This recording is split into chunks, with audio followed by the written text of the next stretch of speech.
Hello, my brothers and sisters from Uganda and Africa. Welcome. This morning I want to talk to you guys. This is Pastor Roddy. I want to talk about the importance of fathers and mothers working together to build strong families. What do you think God wants to see in families? He wants a strong family that God works at the center and helps kind of build an ideal. So myself, my wife, we have 7 children. And we built a strong family and a strong company all working together. So I'm going to share how that works. You know, at the beginning of Scripture, and I keep telling people this all the time, God gave us a blueprint to make beautiful families and create heaven within your family. And the way you do that is the first blessing. This is in Genesis chapter 1, verse 28. And I keep repeating this because it's a blueprint that if you follow it, you will build the ideal family. You have to understand this. It's like if you follow a blueprint to build your house, just follow the blueprint and the house will be completed at the end. Exactly what the blueprint says. Contractors will do it. They'll just follow the blueprint and you got that beautiful house. Okay, so God gave us the blueprint right at the very beginning, but most people don't apply it. And that's a problem for God, and it's also a problem for you as a family. So the first blessing is to be fruitful. That means you need to get your mind right with God. And your body, your mind and body are having this relationship. The body is the object. So the give and take is between your mind and your body, mind and body. And the subject is your mind, having give and take with God. So you become a wonderful person and your body's following it. It's like your pet dog. It's not dominating. The body wants food, sleep, sex. It wants things, and it's going to get things, but not when it wants it. The mind has to be in control all the time. So be in control all the time, in oneness with God. If you do that, the mind and body have this give and take. There's tremendous harmony there. And then there's a deep relationship with God, the Creator. And the God I'm talking about, again, is not religious. Okay? Just put religion aside for a second. Just understand there's a Creator that wants you to enjoy a beautiful life with a beautiful family, and there's a way to do it. Okay, so I'm going to show you. So your mind and body are centered in God. You will become a wonderful human being of heart. That's what you have to work on yourself. Every human being on the earth has to work as, is my mind really in relationship with God? Am I building this beautiful relationship with God? If you do that, you're going to be in great shape. And then you are a beautiful person of heart. Okay, you want to become a loving human being, and you're growing. It's like you grow through 3 stages: formation, growth, and completion. So you're a child, then you're an adolescent, then you're an adult. All right? As a child, you can't take responsibility because you're a child.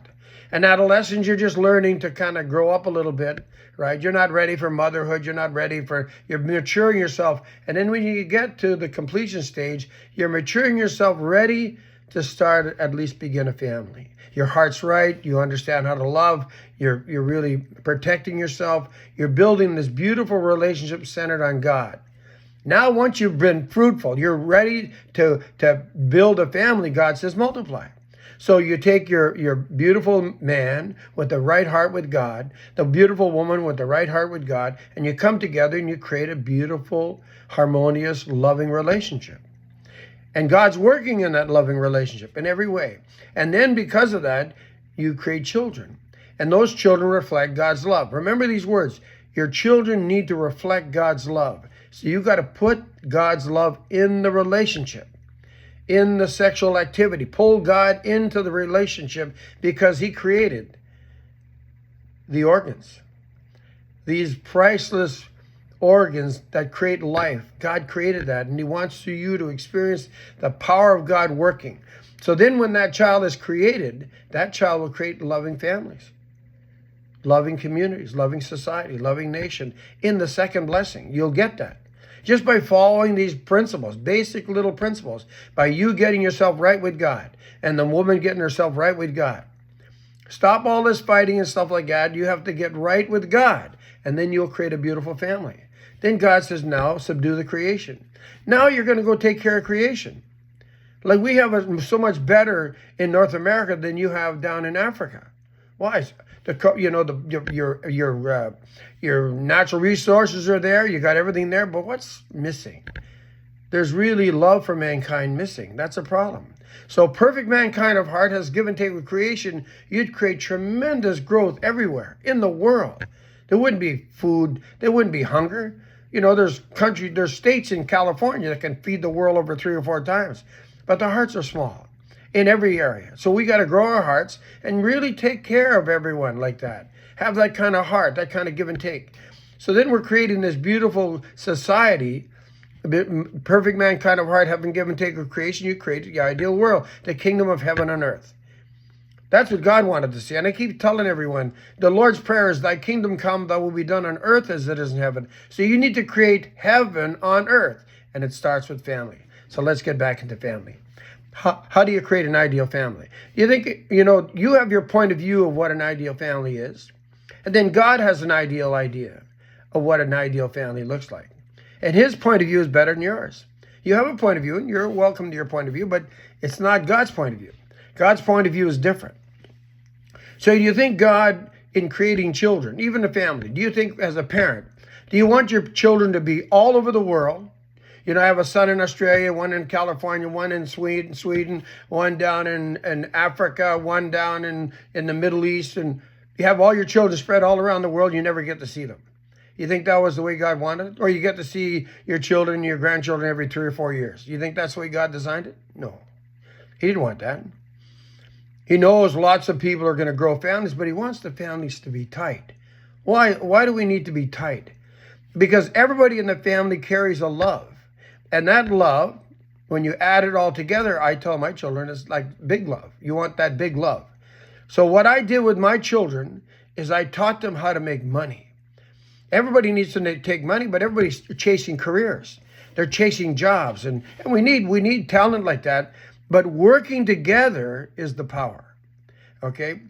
Because when you work together, you see everyone's work ethics, and they get to grow up like that. So I grew up in a grocery store with my father and mother, and there's 4 children, okay? 3 boys, 1 girl. And we grew up at the age of 5, we're doing something, sweeping the floor, doing something, handling cans. It's a grocery store, but the grocery store we served gasoline in front. We had a grocery store, butcher shop in the back, hardware store. We sold feed to the farmers, salt to the horses, and we had everything. It was a general store. It had everything for our town. So you grow up taking care of people, loving people, saying hello, just your kindness and everything else. And I realized that when you're in sales, kindness has to come up. You can't be a shy individual in sales and hide in the corner thinking you're going to be successful. You can't be successful. And the more you love people and take care of people, the more your business grows. That's the way it works. So I was with my parents, and as I went to college, we had the business for 29 years. And then my dad sold, okay? But sales was always in my mind all the time because I knew if you take care of people, whatever the product is, you're going to make money. So I learned to be very good at sales, really good, really good. And so I wanted my children to experience the same. So I taught them how to make money. Everybody wants a job, but if I can teach you how to make as much money in a week, in one day, I have your interest. We always think, money is the most important thing, but there's a lot of ways of making money. And I heard from a gentleman, and I'll share this with you guys right now. There's 3 ways of making money. And money is important to keep everything together and get the things you want, and that's wonderful. But there's 3 ways of making money. 1. And yet 96% of the population do this. What do? They trade their time for money. You put your time and get the money. Put your time and get the money. But there's a problem with that. There's a saturation point. There's only 24 hours in a day. 24 hours in a day. So if you're working 20 hours a day, do you have a life? No. You're making money, but you have no time to even spend it. Okay? So you work in the prime of your life, say from 20 to 50. By the time you get to 50, you don't have enough money to retire. So you have to pick up a part-time job. And many people have to work until they die. That's a problem. That's not the way God designed it. You can develop skills in the first money 1 to learn how to make money, but that's not going to say you'll make a lifestyle, but it's not going to give you wealth, and it's not going to give you freedom. You're tied up to a job. 96% of the population in the world do that. It's not the ideal. Now, money too, 3% of the population do it. 3 out of 100 people do this. What do? They use money to make money. So they invest in stocks and bonds and real estate, and they play the market. And then if you're really sharp, you can make a fortune. But you make some bad choices, you can lose your shirt. Okay? So it's not for everyone. And then there's money 3, and that's the one you want to study, and that's what you want to teach your kids. That's what I taught my kids. Okay? So money 3 is 1% of the population do this. That means there's lots of room for you at the top. All right? The competition is way down in money 1 where everybody's competing for work, but there's only 1% up there. These are the wealthiest people in the world. And how do they create that wealth? They have multiple sources of income. They don't live on just one paycheck. They have many ways of money coming into their system. All right? And that's what we have to learn, right? We have to learn how to do that. They're not smarter than you are. They don't work harder than you are. They just work smart. So pay attention to what they're doing. Learn from that, okay? So the way you do it, if I showed you the McDonald's symbol, the golden arches, and I said, so what's this? You say, well, that's McDonald's. So here's what you don't understand about McDonald's. McDonald's is not in the hamburger business. They're not in the food business like that, all right? McDonald's is in a worldwide distribution business. McDonald's makes money selling their franchise. You know how much a franchise costs? It was like 5 years ago, it was $1 million, and there's like a 5-year waiting list. So they sell franchises all over the world. You see McDonald's somewhere, okay? Why? So they can set up a global distribution for all the Big Macs and fries and coffees and salads all over the world. They can do that, okay? That's how you create wealth, right? By these global distributions. So, sometimes I'll say, if you were an artist, say a musician, and you wrote a song, and it goes from the top, right to the top 40, top 10, top charts, number 1, right? You went from rags to riches in one song, and it's sold all around the world, and you're making royalties on the global distribution of that song. That's how wealth is created. You wrote a book, took you 2 or 3 years to write a book. And you put it in there, and it hits the New York Times bestseller list, and it's sold all around the world, and you're making royalties on that book, all right, on all the sales it's made, the global distribution of that book. So when I talk to people, I say, have you ever heard of Facebook? They go, yeah, everybody knows Facebook. Oh, do you know how many people are on Facebook? They don't know, like 2.4 billion people, right? And so if it was a country like India, China, Facebook, and you don't know Zuckerberg. Zuckerberg hasn't bought you a house. He hasn't given you a car, nothing. So how did that word of mouth? And here it is. Here it is. Worldwide, billionaires. Billionaires popping up. Amazon, billionaires, right? Elon Musk, billionaires, right? Global distribution is the power. So you want to study that. So I'm not into the global distribution right now with my kids, but I showed them how to make money. So when you teach people money, so what we did is we went into a shopping mall and we sold an item, and we sold items, and I showed them how to do it, and they could sell it. And then I put them in different malls, and they're selling it. So now we got 3 or 4 malls going. So we went up to about 10 malls, and we're all working together, and everybody's working together. And when you see that, that's a power. And everybody sees the effort of everybody working. My children aren't afraid to work 12 hours a day, because they understand the value of work. You're going to work.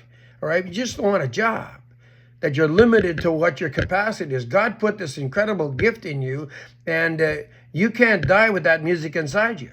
The music that's inside you has to come out, so it has to come out with your freedom to do what you need to do with your life, but do things that you love to do, right? So once you teach people how to make money, I was teaching my kids how to make as much money in a day as people sometimes make in 2 weeks. So they're going to do it. You can't hire my kids. You can't say, I'll give you this. No, I can make that in just a few hours. So there's lots of ways of making money. Lots of ways. So you teach people how to make money. And like I said, it shows the family how to work together, the heart working together, building up this incredible thing. So we had a whole bunch of little businesses. Then I opened up an Airbnb business where I have 6 listings in my own house that people pay rent 6 times in my little house for me and my wife, as all my kids are gone now. And they have their own franchises where they work together, all right? As you work together, you learn to love each other as family, and you want to do things together. And that business you can pass on to your kids. And if I'm a doctor, I can't pass on my career to my kids. If I'm an architect, I can't pass it on to my kids. But I can create a real like empire of family growth and businesses that I can pass on to my children, to my grandchildren, to my great-grandchildren. That's what God wanted to see done. You buy a chunk of land and everybody puts their homes on the land. You only pay one mortgage for that land. And then everybody's working together. The grandchildren are growing up together, playing sports together, doing everything together. That's what God wants to see. He wants to see everybody expressing love, real deep love in the family. And when your parents see that love working and the grandchildren playing together, doing stuff together, learning how to water ski and swim and play tennis and ball, every kind of sport, basketball, football, everything, baseball, learning things together, playing music together, all these things together is the power of family. And if they're all over the world, you never get to experience that as a family. So there's a love missing. When husbands and wives see that, they see the fruits of their efforts and the love they created these beautiful children, and the children are staying tight together, working together, and they see all the children working in harmony together. That's the power. So when I was young, my grandfather and all the grandfathers at that time, in say the early 50s, late 40s, they bought big chunks of land on lakes, knowing that someday they'd have the main cabin, the main lodge, and as the children got older, they'd put all their camps on the same property. So on weekends, the grandchildren would come in and play together, work together. Those families stayed so tight. That's what God wanted to see. He wanted to see the love of God expressed in the family and the extended family. He didn't want it isolated everywhere in the world. You know, who could take care of your children, your children's children, my grandchildren, better than my children, which love their brothers and sisters and love their children? So when they're loving it, so uncle say, okay, don't worry, I'll take the kids down, we're going to go water skiing. So now they're all water skiing. Don't worry, I'll take the kids, we'll do some gardening now. We're all going to do gardening, and everybody's doing gardening together. Here, come on, I'll teach the kids how to play guitar, and I'll show them how to play guitar. Everybody's doing everything together. That's the love that God wanted to see in the family. We can isolate it, and we can chase money all our lives, but it's not going to create happiness. And when you're all by yourself trying to build the ideal, you miss family. If you had a good family, you miss family. My children, right? Some of them now are in the States, but we gather together and we're creating business together. And the whole idea is that by doing that, everybody invests in the whole purpose. Remember, the whole purpose, when you invest in the whole purpose, it takes care of the individual purpose. But when you focus on the individual purpose, you don't have support. There's no support. So the whole purpose is the power. We were put on this earth to live for the sake of others. We have to understand that. So I'm going to show you guys some videos of my children's businesses and the things we do. And I love family business. I love doing things together, investing in it. It's like I'm mentoring my kids in growth and success. I feel my value now. I don't want to be alone in my little corner, rotting in my house. My children are all over the world. That's a lonely thing for parents and grandparents to live in. Nobody coming by, nobody to visit. How many grandparents you know right now are lonely in their homes? That's not the way God designed it. So we have to understand that. Okay, we have to create beautiful relationships. And I love the sales idea because I put the kids in sales, and some of them are shy. Some of my kids are not like me. Outgoing is like, they were shy, but they learned if you say the right line, you'll produce results. The right language produces results. The wrong language, then you got a problem. So I teach my kids the right language when it comes to relationship and sales. So I remember working a mall with my daughters. They were only like 10, 11 years old. And I was doing magic pens. Magic pens were a color-changing pen and an erasing color pen. And you have to show and demonstrate the product. And I'd say, listen, when Daddy goes to the bathroom, you guys got to do this. Oh, no, Daddy, no, God, I can't do what you do. I no. I said, no, listen. But Daddy has to go. What can I do? You can't just not talk to the person. So then I thought, okay, how do I inspire these little guys? How do I inspire them? I said, listen, when Daddy goes to the bathroom, if you sell one box of markers, I'll give you $1. They go, ding dong. Really? Oh, okay. So I got their attention, right? So I said, okay, so every box you get $1. So anyways, so I come back from the bathroom. Daddy, you owe us one. The next time I go, Daddy, you owe us 2. So now they're excited. They're excited. Daddy, you owe us 4. So I knew, okay, I got them. Now they're into the zone like that, right? So the next year I got them selling fudge. They're selling blocks of fudge. They taste the fudge. You know when you taste fudge, and it's so delicious.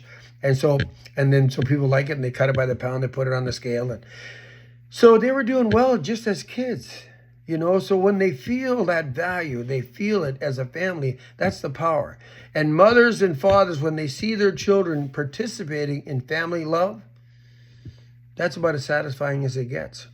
Okay, so I want to leave you guys with this understanding. If you invest in your family, keep it tight together. Do everything together. Build a power together. The more people come. If they're all making little monies here and there, you pile it up, you got big money. If they're making really good money, you pile it up together, you make really big money. So that's how you do it. You don't do it individually. I told my kids, we don't need 7 mortgages. And we don't need 14 cars. Everybody gets 2 cars for every home. We know.